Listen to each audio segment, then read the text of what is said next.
Hello everyone, আমি কোয়েল। কেমন আছো তোমরা সবাই? আমার আরেকটি ভিডিওতে তোমাদের সবাইকে অনেক অনেক ওয়েলকাম। ভাবছো তো এত সাজুগুজু করে কোথায় যাচ্ছি? আজকে আমাদের ফ্ল্যাটের নিচেই ব্যানার্জি আঙ্কেল আর আন্টির 50তম বিবাহবার্ষিকী ছিল। আমরা তাই সবাই মিলে রেডি হয়ে ওখানেই যাচ্ছি। সন্ধ্যের সময় রেডি হওয়ার পরে আমরা ওখানে চলে এসেছি।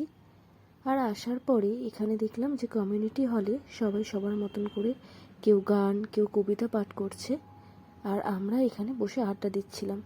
কিছুক্ষণ বসে থাকার পরে আমি কমিউনিটি হলে গেলাম, গিয়ে দেখি আঙ্কেল আর আন্টি কি সুন্দর কবিতা পাঠ করছে। দুজনকে দেখতে এত ভালো লাগছিল একসাথে।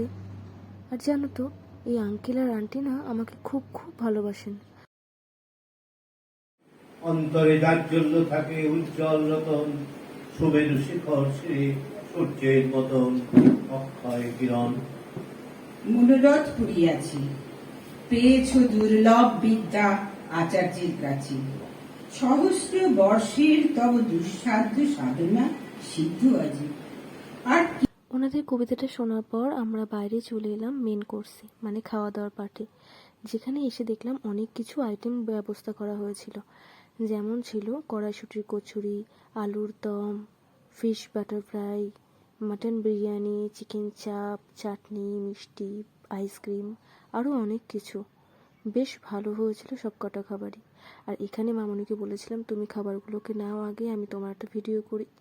তো দেখতেই পাচ্ছ তোমরা যে সব রকম খাবার এখানে একটু একটু করে আমরা নিয়েছিলাম। নিয়ে আমরা সবাই টেবিলে বসে পড়েছি একসাথে ডিনার করার জন্য। প্রত্যেকটা খাবারই খুব ভালো হয়েছিল, তাই জন্য ভাবলাম ছোট্ট করে একটা ভিডিও করে নিই। আর খাওয়া দাওয়ার পরে এই কমিউনিটি হলে দেখলাম একটা দাদা গান গাইছে।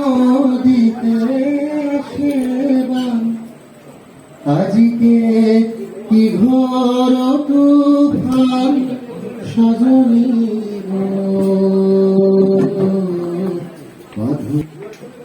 হৃদয়ে কুল দুকুল ভেসে যায় সজনী।